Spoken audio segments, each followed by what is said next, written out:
Salut tout le monde et bienvenue dans le SVG numéro 8. Aujourd'hui, un SVG un petit peu spécial puisqu'il fera partie de la liste des nombreux candidats sur le PSB TV Video Contest 2 organisé par le site pressstartbutton.fr. Attendez, je vous la refais. Organisé par le site pressstartbutton.fr. La publicité clandestine, ça fait pas de mal.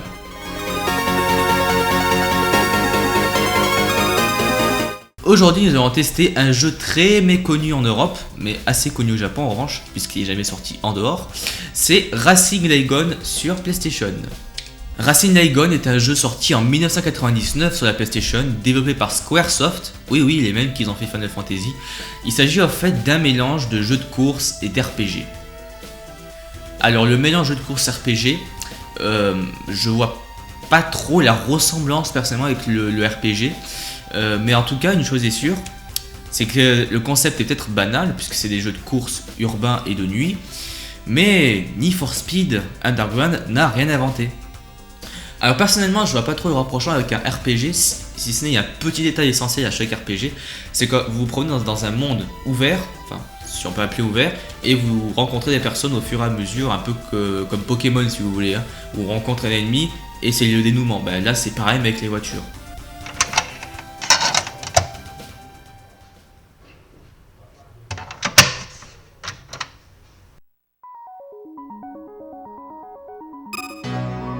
Alors, en revanche, un détail pour ceux qui veulent jouer au jeu japonais PlayStation, sachez qu'il y a une différence de contrôle assez déstabilisante. Alors pour ceux qui veulent essayer de jouer des jeux PlayStation sur japonaise, sur une vraie PlayStation japonaise, sur un émulateur ou sur une PlayStation pucée, et bien pour valider, il faut appuyer sur le rond et non pas sur la croix, la croix sert pour annuler.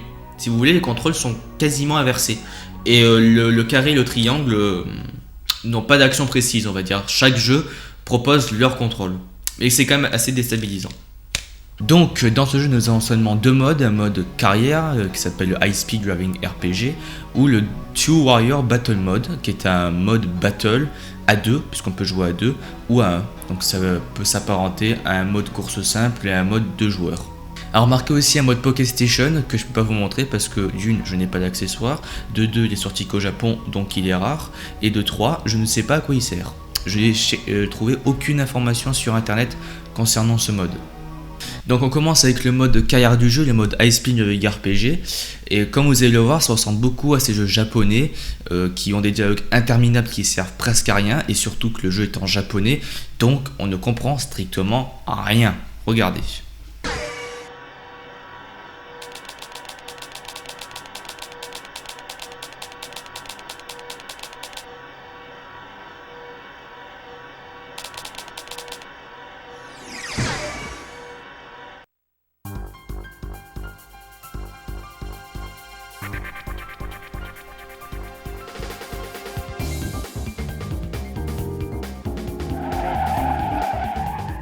Donc voilà qu'on ressemble l'interface des dialogues, une ambiance très Initial D pour ceux qui connaissent. Et donc comme je vous l'ai dit, des dialogues en japonais qui pour le moment n'ont aucune interaction, mais par la suite on va devoir répondre à des questions qui influeront sur le mode carrière du jeu. Mais tout est en japonais, donc vous faites ça à l'aveugle. Donc après cette dialogue interminable, nous pouvons donc déjà jouer à une course où on n'est pas obligé d'arriver premier et même arriver dernier, ça marche. Et c'est là qu'on s'aperçoit du gameplay du jeu. Donc au début quand même, on sent que le gameplay est assez rigide. On voit aussi que la voiture, on dirait qu'elle flotte sur la route, elle se bascule un peu bizarrement. Et la voiture tourne presque. Il faut déraper, c'est-à-dire appuyer sur le frein pour que la voiture parte, mais appuyer sur le frein à main. Voilà, donc c'est vrai qu'au début, ça peut paraître assez contraignant. C'est vrai que ça donne pas trop un bon aspect, mais vous allez forcément vous habituer. C'est pas un mauvais jeu pour autant.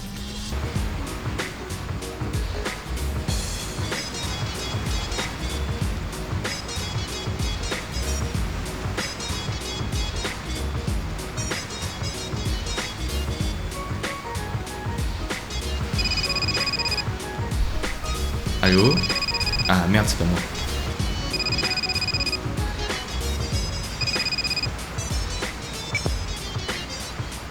Après cette course, encore un dialogue interminable. Et là, un truc qui a failli m'impressionner de la part de la PlayStation, c'est la vue sur la ville. Là honnêtement j'ai pensé que Square avait fait fort. Square qui a réussi à mettre une caméra vue de haut en ayant la ville en entier avec des graphismes tout à fait acceptables. Là je me suis dit Square ils ont fait fort, mais il y a un truc qui m'a rebuté quand même. C'est qu'il y a un mode d'exploration, oui il y en a un, c'est déjà une bonne nouvelle, mais vue de haut à la GTA. Et c'est un peu un goût amer quand on voit la belle cinématique qu'il y a au début. Donc le mode d'exploration est quand même assez raté, hein. On rencontre des gens sans raison, on passe à travers toutes les voitures, les collisions sont assez mal gérées, la voiture tourne trop justement, ça donne un côté irréaliste, et la ville n'est pas très grande, du moins au début du jeu. Donc en fait c'est comme ça qu'on progresse, c'est ça l'aspect RPG en fait, c'est que vous êtes dans un mode d'exploration, vous avez des voitures qui se baladent, et vous en rencontrez une sans raison. Et c'est là que les courses s'enchaînent au fur et à mesure. Et c'est là que, en fait, quand on termine une course, on peut récupérer les pièces de l'autre voiture. Alors attention à ne pas faire d'erreur, hein. Surtout en japonais où vous comprenez rien du tout. C'est que vous pouvez prendre un moteur ou autre chose qui est moins puissant que ce que vous avez déjà. Ce qui fait que la voiture ressemble plus à un tracteur qu'à une voiture de course qu'elle était au début.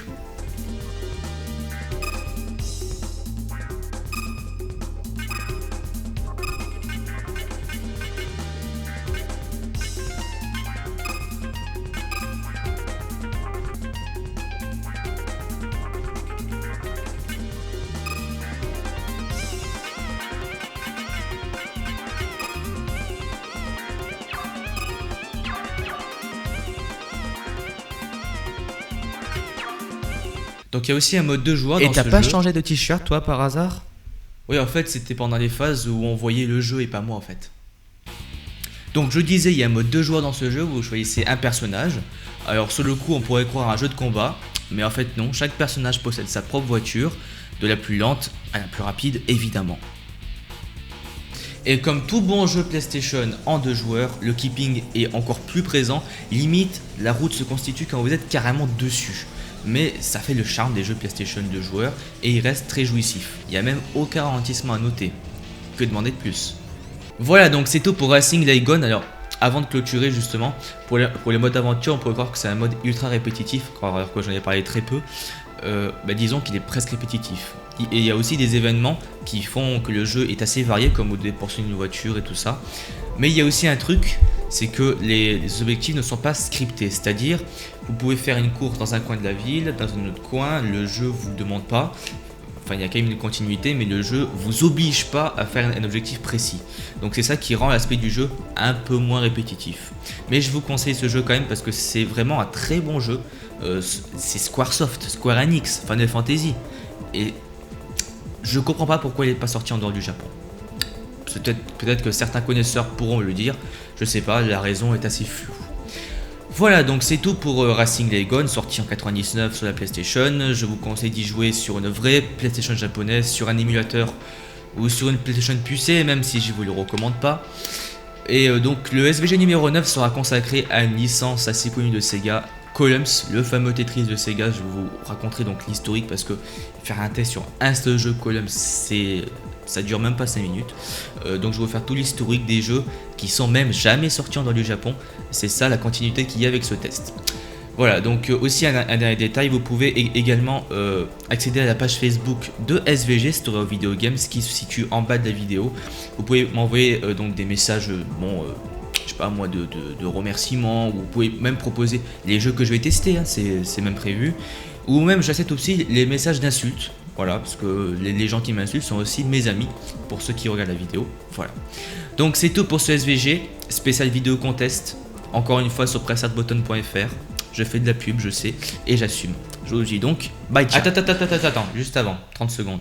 J'ai imaginé, pour ce SVG vidéo contest, des intros plus ou moins insolites. Une intro qui tue sa race. Mais ça a pas donné beaucoup de succès, hein, quand je pense à... Dans un petit coin reculé, un testeur teste les jeux via une émission. Le SVG, il teste les meilleurs jeux comme les plus pourris. Alors, leçon numéro 2, être original. Et toi là, Quoi, qu'est-ce qu'il y a? tu copies pas Faux Plagiat juste un tout petit peu quand même? Ah bon, ça se voit tant que ça quand même? Ah bah oui mon pauvre. Merde. Bon, donc on arrête de se prendre le délire. Donc vous voyez que les intros que j'ai voulu faire sont plus ou moins foireuses. Un petit coucou d'ailleurs à un certain membre du forum de prestartbutton.fr. Encore de la pub, je sais, que je citerai très certainement dans la description de la vidéo. Voilà, donc je donne rendez-vous donc dans 2 semaines pour un prochain SVG consacré à Columns. Je vous dis donc, bye ciao.